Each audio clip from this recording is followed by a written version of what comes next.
A very good morning to all. आज का हमारा टॉपिक है एक्सपेंशन पाथ, विस्तार पथ।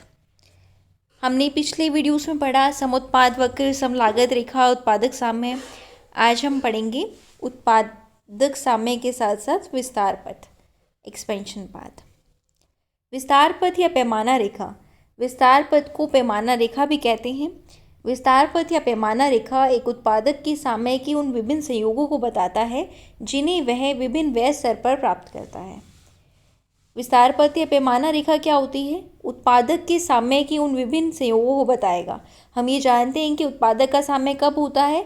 जब समुत्पाद वक्र जो है समलागत रेखा को स्पर्श करता है, या ये कहें कि जब समुत्पाद वक्र का ढाल समलागत रेखा के ढाल के बराबर होता है। ये वो बिंदु हैं जहाँ पर उत्पादक जो है साम्य में होता है। इन सभी बिंदुओं को मिलाने वाला जो रेखा होती है उसे वो कहते हैं एक्सपेंशन पाथ, विस्तार पथ। विस्तार पथ या पैमाना रेखा एक उत्पादक के साम्य की उन विभिन्न संयोगों को बताता है जिन्हें वह विभिन्न व्यय स्तर पर प्राप्त करता है। आइए जानते हैं इसके बारे में।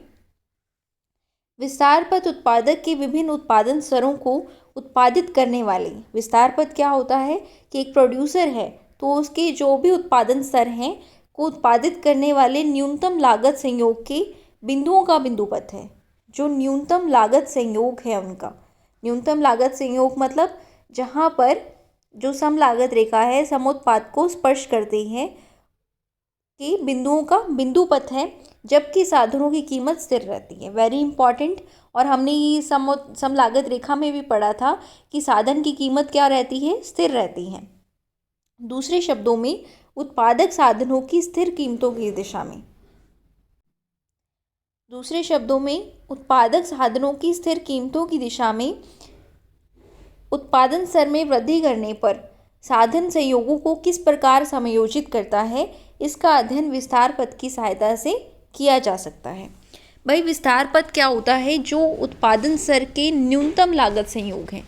अब न्यूनतम लागत संयोग कौन से होंगे? जहाँ पर समलागत रेखा और समुत्पाद वक्र का ढाल बराबर होगा, उनका जो बिंदु पथ आएगा उसे कहेंगे हम विस्तार पथ। इसकी महत्वपूर्ण विशेषता ये है कि साधनों की कीमतें क्या रहेंगी? स्थिर रहेंगी। साधनों की कीमतें स्थिर रहेंगी।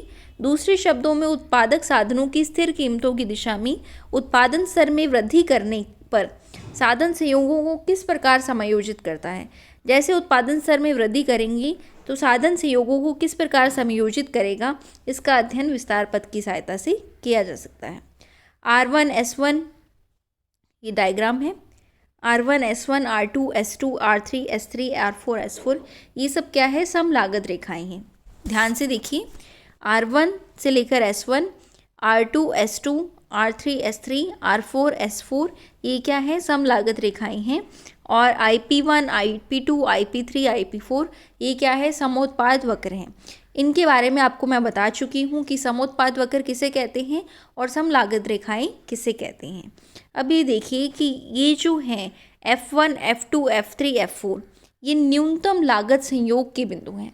F1 से लेकर F4 तक न्यूनतम लागत संयोग के बिंदु हैं। 100 200 300 400 ये प्रोडक्शन की क्वांटिटीज़ हैं।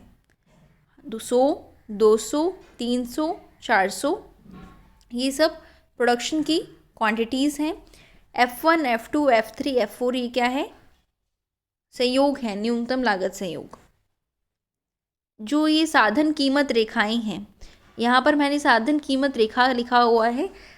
देखिए R1 S1 इसको समलागत रेखा भी कह सकते हैं और साधन कीमत रेखाएं भी कह सकते हैं।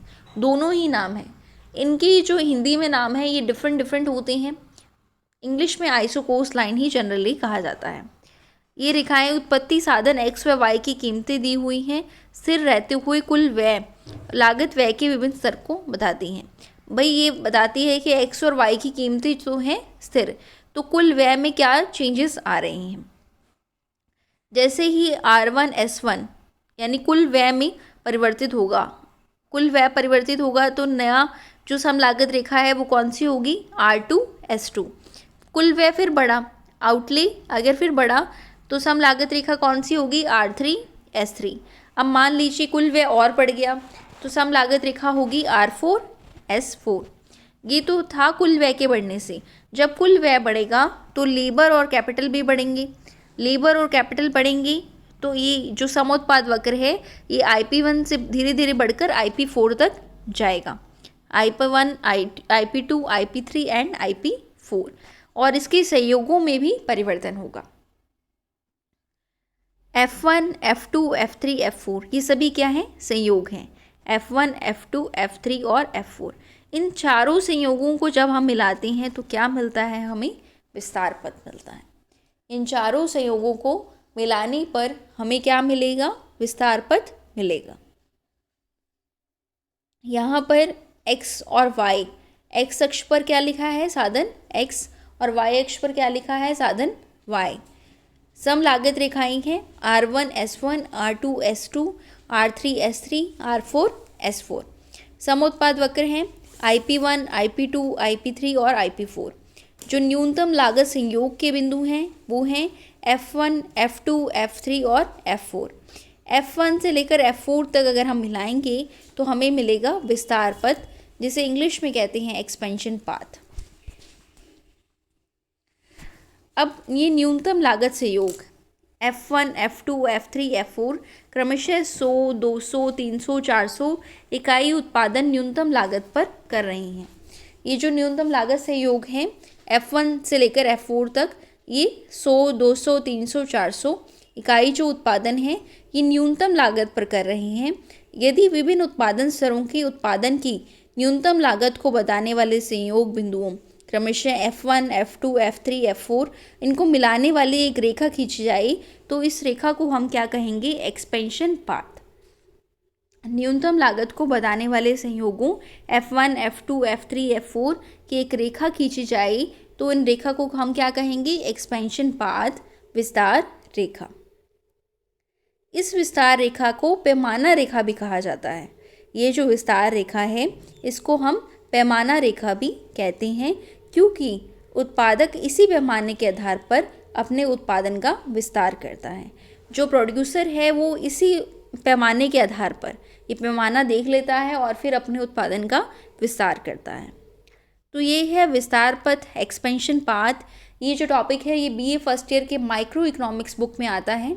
हमने अब तक पढ़ लिया है कि कंज्यूमर के बारे में, हमने तटस्थ वक्र के बारे में पढ़ा, बजट के बारे में पढ़ा, हम प्रोडक्शन पे आए, हमने ये पढ़ा कि प्रोडक्शन के लिए कौन कौन से साधन होते हैं, उत्पादन के साधन कौन से हैं, और फिर हम total production, average production, law of variable proportion, परिवर्तनशील अनुपातों का नियम जिसे हम कहते हैं। फिर हमने समोत्पाद वक्र के बारे में पढ़ा, सम लागत रेखाओं के बारे में स्टडी की, उत्पादन साम्य पढ़ा। आज हमने विस्तार पथ पढ़ लिया है। ये टॉपिक यहीं कंप्लीट होता है। आशा है कि आप सभी इस वीडियो से लाभान्वित हुई होंगी। इस टॉपिक में बस एक ही बात आपको ध्यान में रखनी है कि ये न्यूनतम लागत संयोग है। किसकी न्यूनतम लागत संयोग है? सिंपल डेफिनेशन, विस्तार पथ या पैमाना रेखा एक उत्पादक के साम्य के उन विभिन्न संयोगों को बताता है। उत्पादक के साम्य के वे संयोग हैं, उन विभिन्न संयोगों को बताता है जिन्हें वह विभिन्न व्यय स्तर पर प्राप्त करता है। पहले व्यय स्तर कैसे परिवर्तित हुआ? पहले सम लागत रेखा थी AB, फिर व्यय बढ़ा तो सम लागत रेखा हो गई CD, फिर व्यय बढ़ा फिर सम लागत रेखा हो गई EF। जैसे ही व्यय बढ़ा, सम लागत रेखाएं बढ़ी तो लेबर और कैपिटल भी क्या होंगे? बढ़ेंगी। इसलिए ये जो आइसोक्वांट कर्व है ये भी ऊपर की ओर मूव करेंगी और इसके जो न्यूनतम लागत के बिंदु हैं वो चेंज होंगे, और उनको जो बताने वाला बिंदु पथ होगा उसे विस्तार पथ कहेंगे या पैमाना रेखा कहेंगे। धन्यवाद।